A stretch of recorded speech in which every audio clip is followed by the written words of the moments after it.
자, 오늘 새해를 맞이해서 다 같이 읽으실 성경 말씀은 마태복음 24장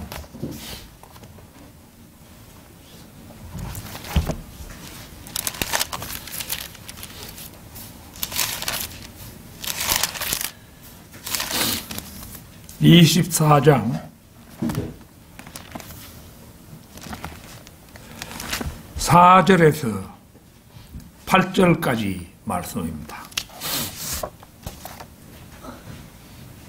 마태복음 24장 4절에서 8절까지 말씀 다 찾으신 줄 알고 받들어 읽겠습니다. 예수께서 그들에게 대답하여 말씀하시기를 아무도 너희를 미혹하지 못하도록 주의하라. 많은 사람이 내 이름으로 와서 내가 그리스도라고 말하며 많은 사람을 미혹하리라. 또 너희는 전쟁의 소문을 들을 것이라. 그러나 삼가 걱정하지 말라. 이는 이 모든 일들이 반드시 일어나야겠지만 아직 끝은 아니기 때문이라. 민족이 민족을 대적하고 나라가 나라를 대적하여 일어나겠으며 기근과 역병과 지진이 여러 곳에서 있을 것이니 이 모든 것들이 고통의 시작이니라.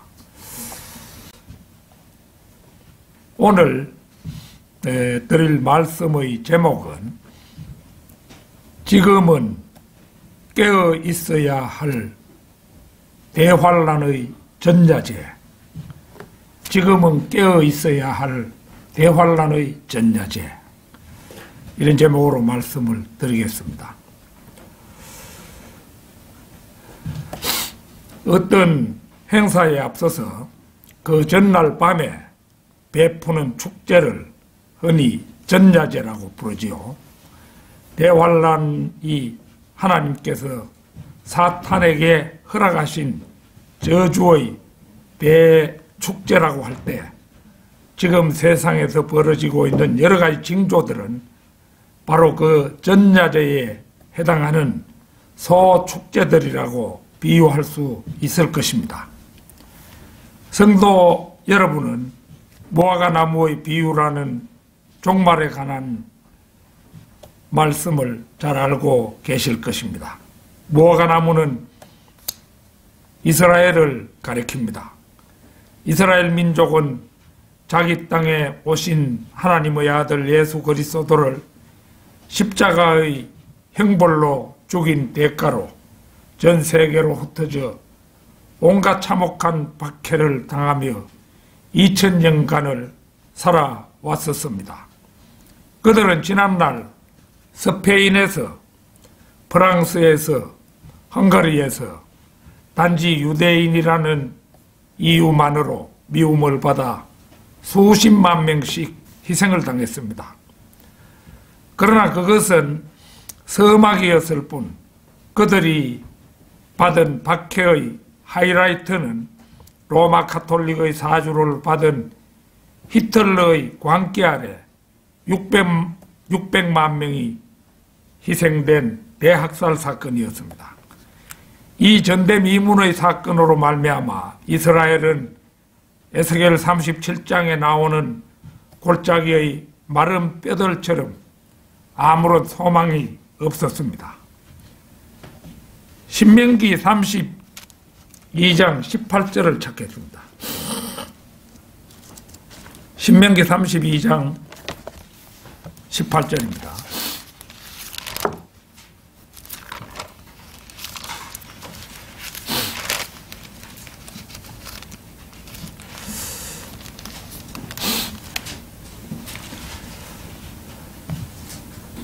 너를 낳은 반석에는 네가 무관심하고 너를 지으신 하나님을 네가 잊었도다. 바로 그렇게 배은망덕한 그 민족을 하나님께서는 다른 민족의 속담거리와 웃음거리가 되게 하셨던 것입니다. 그런데 그 이스라엘에 기적이 일어났습니다. 일찍이 자신들의 조상들 다윗과 솔로몬이라는 위대한 왕들이 찬란한 왕국을 건설하고 떵떵거렸던 그 옛 땅에 소망이란 소망이 모두 끊어진 듯 했던 그들이 돌아와 옛 이름 그대로 이스라엘이라는 나라를 세운 것입니다. 그리고 그 사실에 많은 사람들이 놀랐습니다. 이사야 43장 5절 6절 찾겠습니다. 이사야 43장 5절 6절.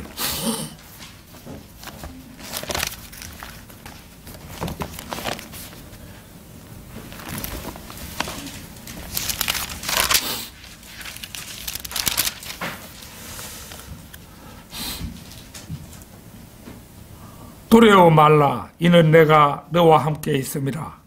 내가 네 씨를 동쪽으로부터 데려오고 서쪽으로부터 너를 모을 것이며 내가 북쪽을 향하여 말하기를 포기하라 할 것이며 남쪽을 향하여 말하기를 감금하지 말라 하리라. 내 아들들을 먼 곳으로부터 내 딸들을 땅끝들로부터 데려오라. 바로 이 예언대로 이스라엘 민족은 자기 조상들이 살았던 고토로 돌아와 이스라엘 공화국이라는 나라를 세웠던 것입니다. 마태복음 24장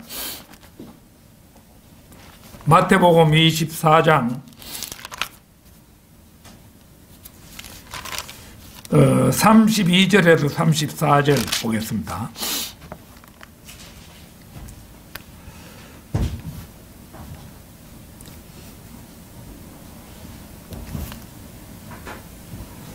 무화과 나무의 한 비유를 배우라. 그 가지가 유연해지고 잎이 나오면 여름이 가까운 줄 너희가 아나니 이와 같이 너희도 이 모든 것을 보면 그 일이 가까이 곧 문들 앞에 이런 줄 알라. 진실로 내가 너희에게 말하노니 이 세대가 지나가기 전에 이 모든 일들이 이루어지리라. 종말에 관한 가장 중요한 비유 중의 하나가 바로 이 무화과 나무의 비유입니다. 이 나무는 이스라엘입니다. 흔적도 없이 지구상에서 사라졌던 나라 하나가 1948년에 불쑥 회복이 되었습니다. 그리고 그 일과 함께 이 세대가 지나가기 전에 이 모든 일들이 이루어지리라고 단언하고 있음을 볼 수가 있습니다. 1921년 출생인 르크만 목사님은 일찍이 자신의 생전에 이 일들이 이루어지기를 간절히 기다리다가 돌아가셨습니다마는 이스라엘 공화국과 동갑으로 1948년생인 저는 르크만 목사님보다 27년 늦게 태어나 더욱더 나 자신의 세대가 다 가기 전에 주님께서 오실 것이라는 믿음 속에 살아왔고 또 현재도 그렇게 살아가고 있습니다. 오늘이 2022년 첫 주일날입니다. 오늘 주일 설교를 준비하며 꽤 장시간을 이리저리 성경을 뒤적이며 무엇을 가지고 설교를 할까 물색하다가 오늘의 본문 말씀이야말로 이 시대에 딱 부합되는 시적절한 말씀이라는 확신 속에 이 설교를 준비하게 되었습니다. 아무쪼록 이 교회 시대 막바지, 이 경랑의 거대한 물고기 속에 이 설교가 저와 여러분의 굳건한 닻이 되기를 바라는 마음 간절합니다. 지금은 깨어 있어야 할 대환란의 전야제. 첫째는 내가 그리스도라고 말하며 많은 사람을 미혹하는 적그리스도들입니다. 많은 사람이 내 이름으로 와서 내가 그리스도라고 말하며 많은 사람을 미혹하리라. 그들은 그리스도의 이름으로 옵니다. 히틀러도 마르크스도 이처럼 사람들을 미혹시키지는 못했습니다. 그러나 이처럼 미혹시키는 사람들이 있는데 그들은 바로 로마 가톨릭입니다. 교황은 공공연히 자신을 그리스도의 대리자, 심지어는 하나님이라고까지 합니다. 요한일서 2장 18절 찾겠습니다.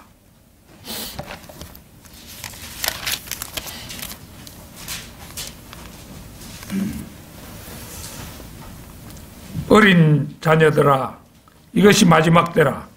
즉 그리스도가 올 것이라고 너희가 들었던 대로 지금도 많은 적 그리스도가 일어났으니 이로써 우리가 마지막 때인 줄 아느니라. AD 90년경 사도 요한은 이미 그 시대에 적 그리스도들이 존재함을 보았습니다. 마지막 때가 가까워짐에 따라 다시 많은 적 그리스도들이 등장함을 보여줍니다. 요한은 두 대상을 겨냥하여 이 서신을 쓴 것입니다. 즉 AD 90년경 당대의 그의 서신을 읽는 수신자들과 그가 죽은 후 1930년 이상을 넘어 등장하게 될 또 다른 대상을 위해서 쓴 것입니다. 이런 것을 우리는 흔히 이중적용이라고 부릅니다.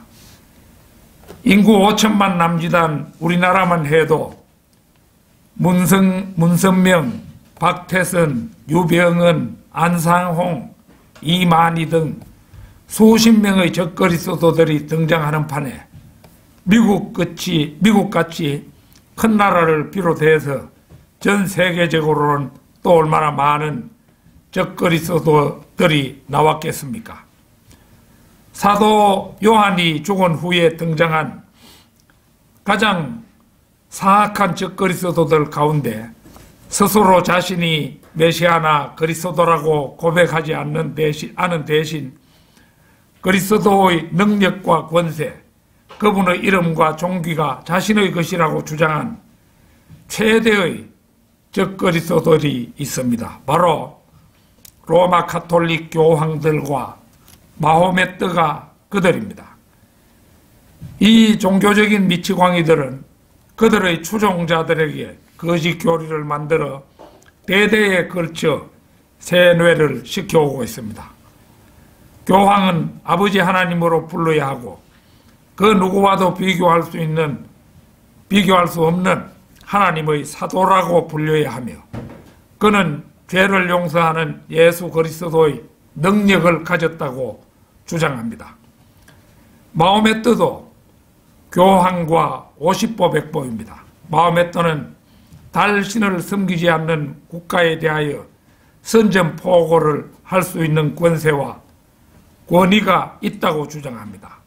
그는 마지막 심판 때에 죄인들을 중보하는 능력을 가졌으며 교황과 마호메트는 둘 다 자신들이 믿는 바를 믿지 않는 자들에게 사법적으로 구속, 고문, 살인 등을 명령할 수 있는 권세를 가졌다고 주장합니다. 그리고 둘 다 자신의 종교만이 유일하고 참된 교리라고 주장하고 있습니다. 바로 뒤 요한일서 2장 19절을 보겠습니다.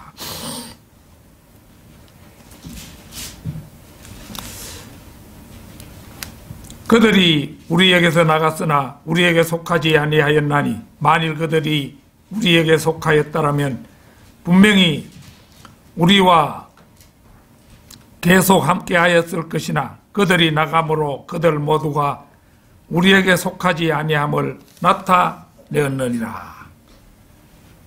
요한시대에 가장 가능성이 있었던 적그리스도들은 회중을 떠나는 것으로 그들 자신을 드러냈습니다. 그들은 그 언전한 교리를 견디지 못한 것입니다. 배교자들은 로마의 이교도들이 콘스탄틴 지하에서 성경대로 믿는 지역 모임을 떠났습니다. 그들은 AD 325년경 전에 있었던 노바티안들, 몬타니스트들, 도나티스트들을 떠나서 로마의 박해받지 않는 교회로 들어갔습니다. 즉 좁은 길을 버려두고 넓은 멸망의 길을 택해 양의 가죽을 쓴 늑대들이 되어 양무리를 떠나 늑대무리와 이교도들이 덕식을 그리는 제도 교회로 합류한 것입니다. 킹 제임스 성경은 1611년에 나왔지만 판권이 없습니다. 대브리튼 항해 국가로부터 나온 세계인의 성경이기 때문입니다. 킹 제임스 성경 번역에는 옥스퍼드와 캠브리지 대학의 54명의 학자들이 열과 성을 다했음은 널리 알려진 사실입니다. 그러나 킹 제임스라는 말 외에 그 누구도 자신의 이름을 올린 사람은 없습니다. 이 책에 판권 소유가 없다는 것은 우주의 창조주이신 하나님의 말씀이므로 누구든지 최소한의 비용으로 읽고 싶은 사람은 사서 읽으라는 의미가 함의되어 있다 할 것입니다. 대한성서공회가 발간한 우리 집에 있는 그 책을 중심으로 얘기한 겁니다. 개역 관주 성경이라는 성경이 있는데 판권 소유가 맨 뒤에 재단법인 대한성서공회라고 밝혀져 있습니다. 킹 제임스 흠정력도 그리스도 예수 안에라는 판권 소유자가 밝혀 있습니다. 물론 한글 킹 제임스 성경도 판권 소유가 말씀 보존 학회로 되어 있습니다. 엄밀히 말해서 판권 소유자가 밝혀져 있다는 것은 누군가 하나님의 말씀인 그 성경을 팔아 이득을 취하고 있다고 보아야 할 것입니다.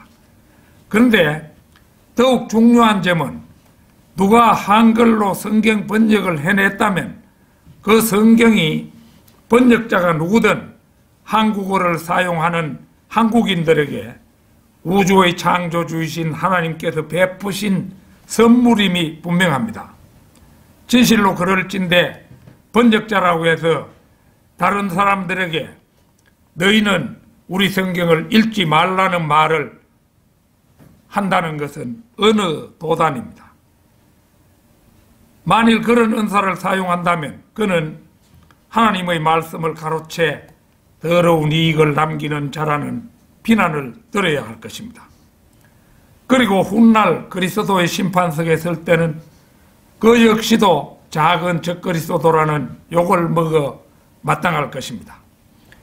지금은 깨어 있어야 할 대환란의 전야제, 둘째는 전쟁과 전쟁의 소문을 들을 것이라는 것입니다. 또 너희는 전쟁과 전쟁의 소문을 들을 것이라. 오늘 본문 말씀 6절 상반절인데요. 2차 대전이 끝나고 나서 세계 평화를 위해 유엔이 만들어졌다 하지만 전쟁의 소문이 없었던 적은 없습니다. 최근에 우크라이나에는 러시아가 10만 병력을 동부 국경지대에 집결시키고 우크라이나를 위협함으로 해서 EU가 지켜주겠다고 나섰지만 러시아가 워낙 강대국이라 역부족을 드러내고 있습니다. 미국도 흑해 쪽에 항모 한 척을 배치하여 대응하고 있지만 여의치가 않습니다. 사실 우크라이나로서는 소련에서 독립했을 때 자기 국내에 구소련의 핵무기들이 많이 있었습니다. 그러자 미국은 핵 확산 방지를 위해 핵무기를 러시아에 반납하면 자신들이 우크라이나를 지켜주겠다고 했지만 막상 반납하고 나니 약소국인 우크라이나로서는 후회가 막급할 것입니다.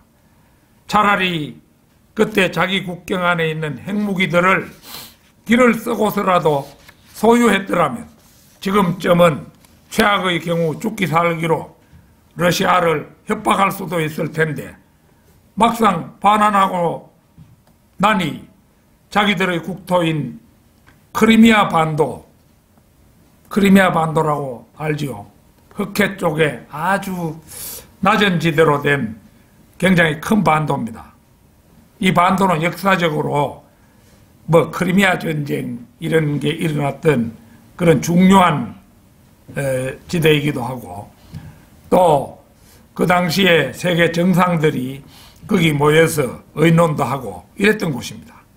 그 크리미아 반도를 러시아에게 꼼짝없이 유린당하고 또 러시아계 주민들이 많은 동부지역 수개의 주도 우크라이나 정부가 관장하지 못하는 형편에 처해 있습니다.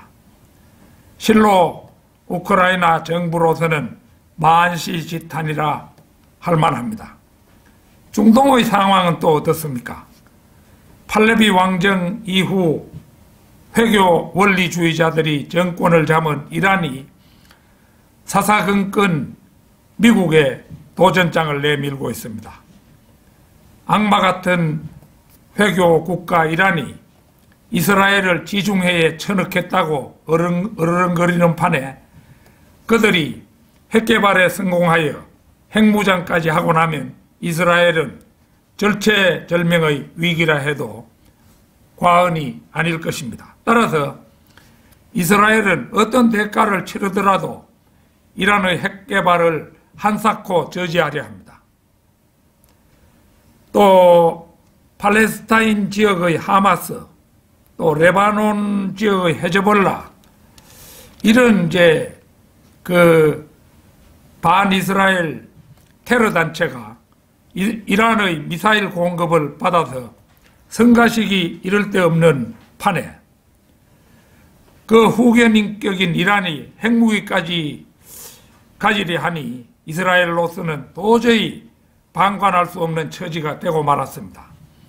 최근 소식통에 따르면 마침내 이스라엘이 이란을 타격하기 위해 미국의 고성능 폭탄과 이제 이스라엘에서 이란까지는 거리가 멀기 때문에 전투기들이 출격해가지고 기름 공급을 받지 않고는 다시 돌아올 수가 없어요. 그러니까 반드시 공중 급유기로 그 기름 공급을 받아야 되는 거예요. 이러니까 이 미국의 4대인가 공중 급유기를 요청했다고 합니다. 그러니까 중동 일대는 현재 가장 민감한 하약고라 해도 과언이 아닙니다. 언제 어느 날에 이스라엘 전투기들이 이란을 폭격할지 알 수가 없는 것입니다. 또 중국이 자기들 땅에서 아득한 남중국해를 자신들의 영해로 선언하고 산호초 섬에다 시멘트 콘크리트를 부어서 비행장을 만들므로써 베트남, 필리핀, 인도네시아, 말레이시아 등을 위협해 온 지도 벌써 적지 않은 세월이 흘렀습니다. 게다가 세계 2위의 경제대국이라는 지위에 올라서 우쭐하고 있는 중국이 우크라이나에서 고철덩어리 구소련배를 사와서 항공모함으로 개조한 것이 랴오닝 항모입니다. 그러나 항공기를 띄우는 사출기 하나 못 만드는 중국 실력으로는 항공모함이라고는 해도 전투기 한 대 제대로 뜨지 못하는 허장성세의 항모일 뿐입니다. 랴오닝 항공모함을 보면 끝이, 그 항공모함의 끝이 이렇게 올라갔어요. 이렇게 올라가가 있는데 이것이 왜 그렇게 되었느냐 하면 바로 수평갑판으로는 비행기가 뜨지 못하고 자꾸만 바다에 빠지니까 이제 고육책으로 끝을 높게 이제 만들어서 점퍼식 이륙을 하도록 한 것으로 알려져 있습니다.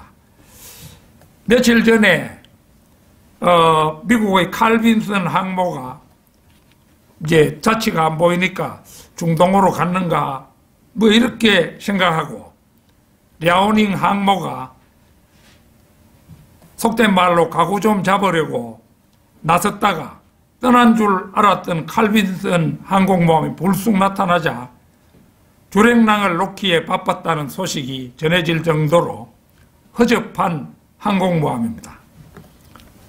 또 최근 미국의 턱 밑 쿠바에 중국이 1대1로 협약을 맺었다는 소식이 떴습니다. 쿠바라고 하면 케네디 대통령 때 구소련이 쿠바에 미사일을 설치하다가 발각되어 그때 일촉즉발의 위기가 있었죠. 미국이 단호하게 나가니까 결국 소련의 후로시초프가 굴복하여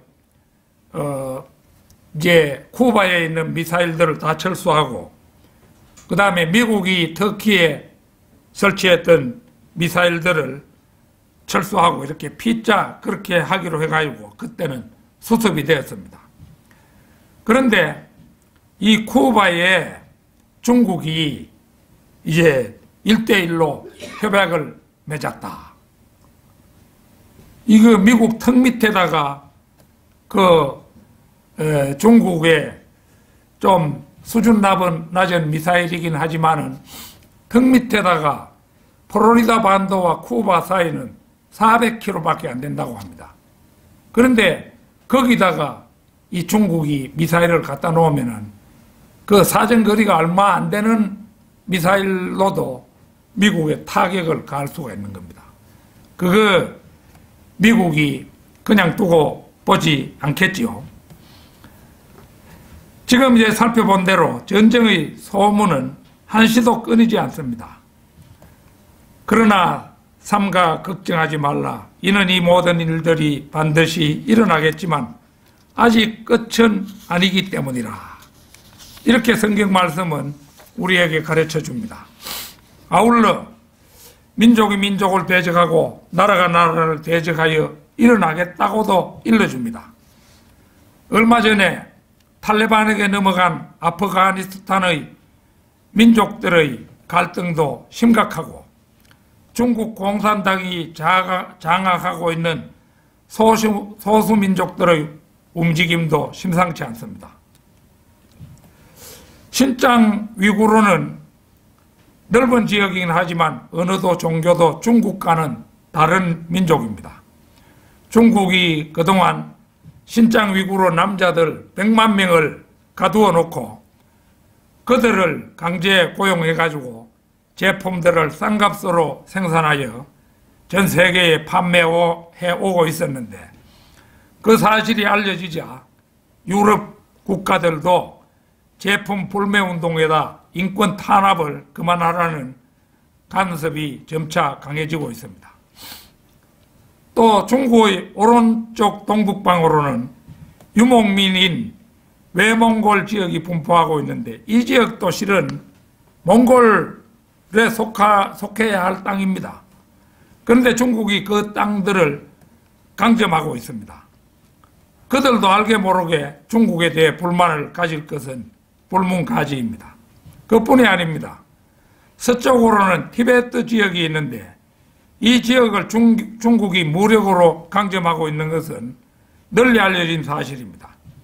원래 티베트 지역은 이민족의 지도자 달라이라마라는 그런 사람이 중국의 침략으로 현재는 인도에 망명하여 망명정부를 세우고 있습니다. 중국은 이거 진짜 현재는 골칫거리 나라죠. 6.25 전쟁 때 중공군이 침입하지 않았더라면, 또 침입했더라도 그때 미군이 만주를 폭격했더라면, 메가드가 만주를 폭격하려고 했거든요.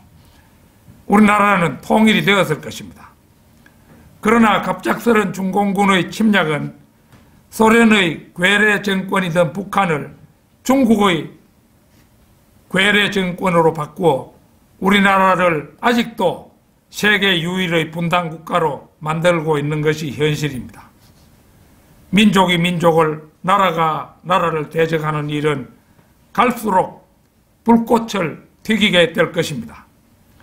지금은 깨어 있어야 할 대환란의 전야제. 셋째는 기근과 역병과 지진이 있을 것이라는 예고입니다.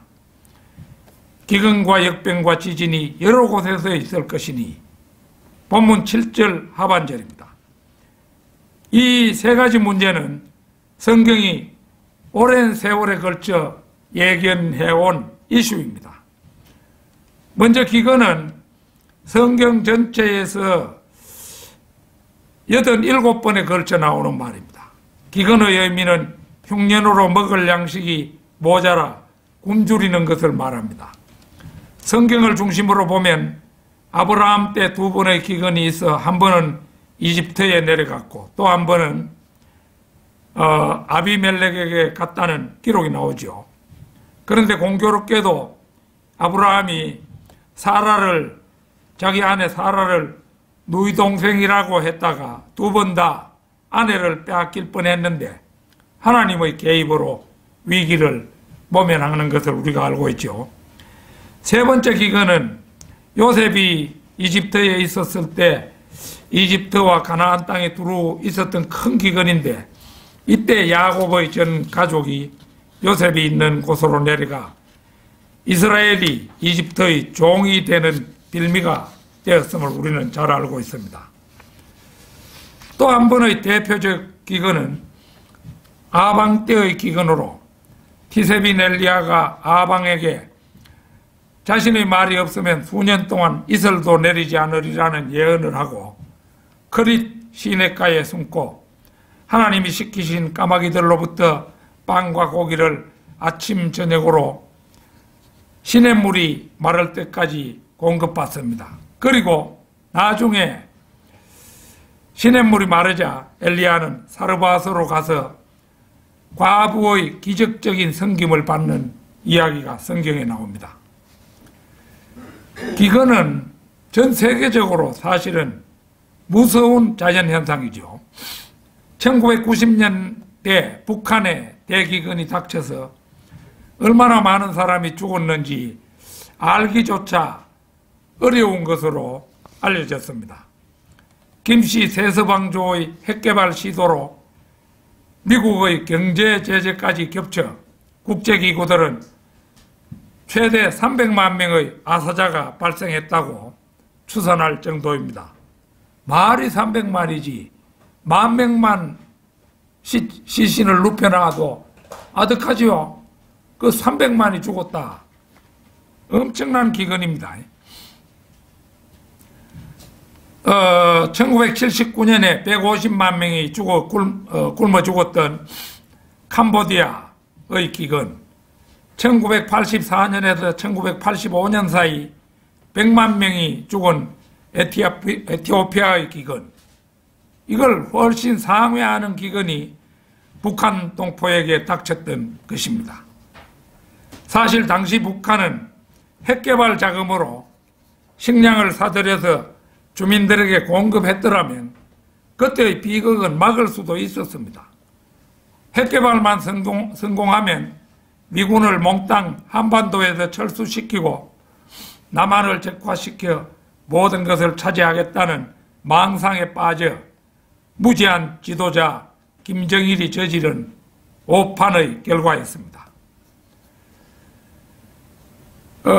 중국은 마오쩌둥 시대에 3천만 명이 굶어 죽었다고, 마오쩌둥이 중국 인민을 살해한 숫자가 아마 한 7, 8천만 정도 될 겁니다. 그런데 이 마오쩌둥을 흉내내고자 하는 중국 지도자가 현재 시진핑이라는 사람이죠.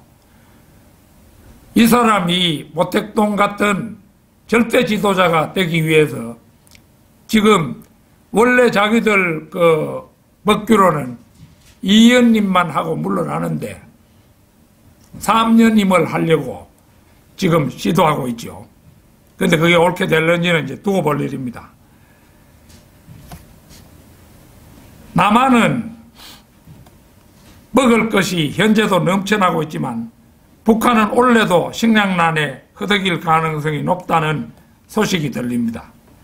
지난해 중국에 닥친 물난리로 중국의 곡창지대에도 흉년이 들어 중국 독재자 시진핑은 자기들 인민식량 마련하기도 쉽지 않을 전망입니다.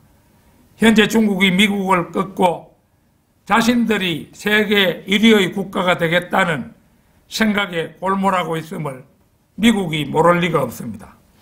그런 판에 최대의 식량 생산국 미국이 중국 공산당 입맛대로 식량을 팔아줄지는 미지수라 할 것입니다. 지진 문제도 참 믿음을 보기가 점점 힘들어지는 현실을 감안해보면 해가 거듭할수록 하늘나라보다는 지옥으로 가는 사람들이 압도적이면 누구도 부정하지 못할 것입니다. 따라서 지진이 더욱 빈번해질 것은 불문가지입니다. 마태복음 12장 40절을 찾겠습니다.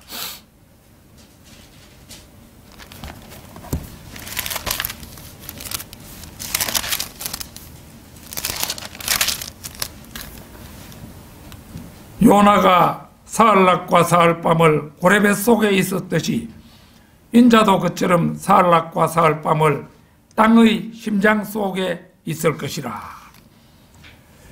예수 그리스도께서는 십자가에 못 박혀 죽었을 때 인류의 모든 죄를 가지고 지구의 한복판에 있는 지하세계 지옥으로 가셔서 내려놓고 이어서 건너편으로 가셔서 지하나건에 머무르고 있던 구약 성도들을 셋째 하늘로 옮기신 것으로 알려져 있습니다. 이사야 5장 14절도 한번 보겠습니다. 이사야 5장 14절.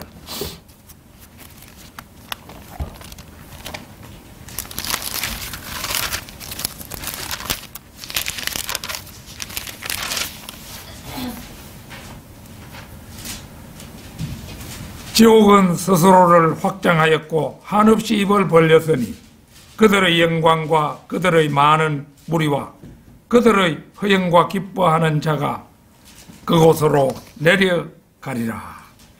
우리는 이 말씀에서 지옥이라는 지구 중심부의 공간이 자동 조절 장치가 되어 있음을 알 수 있습니다. 말세가 가까울수록 사람들은 악해져서 떼거지로 지옥으로 가고 있는데 지옥은 장소가 부족할 때마다 스스로를 확장한다는 것입니다. 우스갯소리로 지옥도 많으니라는 말들을 곧잘 하지만 지옥에 많은 사람이 간다고 해서 뜨거움의 고통이 줄어들지 않는다는 사실을 명심해야 할 것입니다. 잠언 27장 20절도 한번 보겠습니다.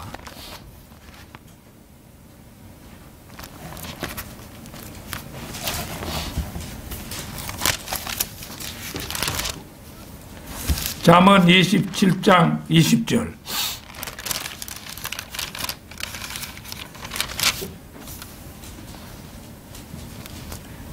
지옥과 멸망은 결코 가득 차지 않으며 사람의 눈도 결코 만족함이 없느니라. 지옥이 많으니 가도 좋다는 사람들은 이 말씀을 기억해 두어야 할 줄로 압니다. 그 다음에 역병 코로나 문제는 벌써 2년이 흘렀지만 아직 끝이 보이지 않습니다. 코로나 팬데믹은 중국의 우한 바이러스 연구소에서 퍼진 것으로 그 배후에는 중국 공산당과 인구 감소론자인 빌 게이츠 등의 음모가 야합한 결과라는 추측이 있지만 트럼프의 재선 실패로 배후를 밝히는 일은 요원해졌다고 할 수 있습니다. 한때 트럼프 당선이 유력시되던 무렵에는 코로나의 원인을 밝혀 중국에 천문학적인 배상금을 물릴 것이라는 전망도 있었습니다. 그러나 악랄한 공산주의에 비해 민주주의는 많이 순진한 편이라고 할 수 있습니다. 중국 공산당이 세계 제1위 강국이자 민주주의의 모범국인 미국의 대선에 개입하여 결과를 뒤집어 버렸다는 사실은 우리의 간담을 서늘케 합니다.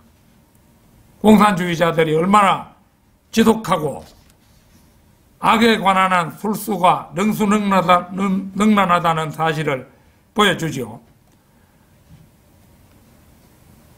그래가지고 미국의 몇 개 주에 부정선거 조사를 하고 있지만은 일단 백악관에 진입한 바이든을 몰아내기는 쉽지 않아 보이는 것이 현실입니다.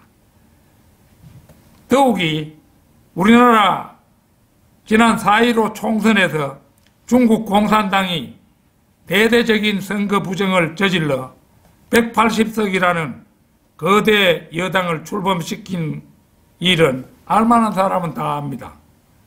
그래서 뜻있는 사람들이 백수십억 원의 돈을 공탁하고 100곳이 넘는 선거구에 투표함 보전과 재검표를 요청했지만 6개월 이내에 하게 되어 있는 재검표를 막무가내로 법을 어기며 선관위와 법원이 차일피일 재검표를 미뤄서 가짜로 당선된 국회의원들이 오늘도록 국가 예산을 축내며 떵떵거리고 있는 판이니 우리나라 현실 이거 말도 나오지 않는 현실입니다. 3.15 부정선거에서 이승만 대통령 그 3.15 부정선거에서 이정재, 임화수 등 정치 깡패와 발포 명령으로 국민을 죽게 만든 최인규, 곽영주 등도 사형을 당했는데 그때는 법이 살아있었어요. 선거 부정하는 거 이건 무조건 사형이에요. 그런데 눈 한 번 깜빡 않고 4.15 부정을 저지른 양정철 등 기획자들은 추궁 한 번 당하지 않고 살아있습니다. 법이 완전히 뭉개진 상태지요. 그래서 코로나 팬데믹이나 미국의 대선 부정, 한국의 4.15 총선 부정 등을 곰곰 생각해 보노라면 이 모든 일련의 사건들이 마지막 시대를 이끌어 가시는 하나님의 허락하심이라는 생각을 지울 길이 없습니다.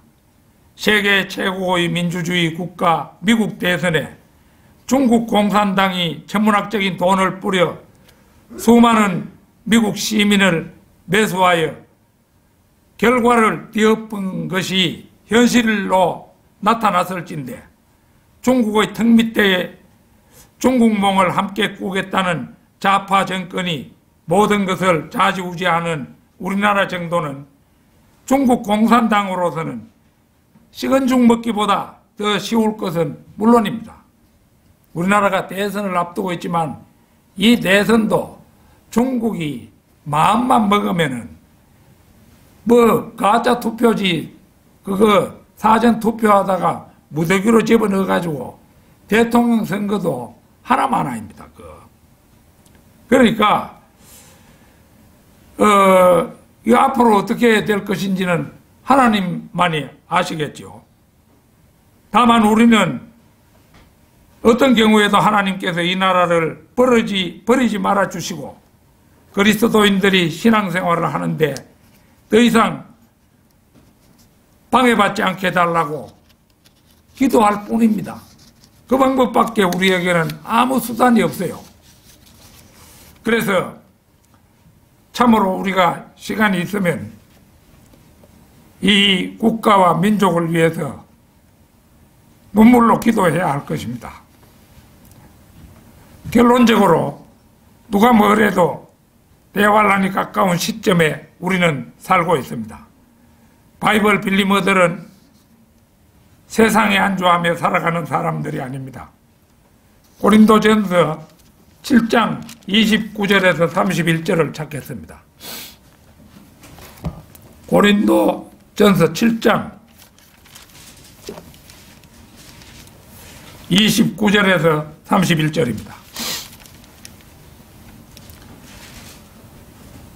형제들아, 내가 이것을 말하노니 때가 얼마 남지 않았으니 이제부터 아내가 있는 사람들은 없는 것 같이 하며 또 우는 사람들은 울지 않는 것 같이 하고 기뻐하는 사람들은 기뻐하지 않는 것 같이 하며 또 물건을 사는 사람들은 소유하지 않는 것 같이 하라. 그리고 이 세상을 이용하는 자들은 다 이용하지 못할 것처럼 하라. 이는 이 세상의 형체가 사라져 감이라. 참으로 현 시국에 맞는 시적절한 말씀이 아닐 수 없습니다. 올해 늦봄에는 정말로 주님께서 공중에 오셔서 우리들의 이름을 불러주실지 모릅니다. 항상 떠날 준비가 되어 있는 우리 모두가 되기를 진심으로 바라면서 기도합니다. 다 같이 기도드리겠습니다.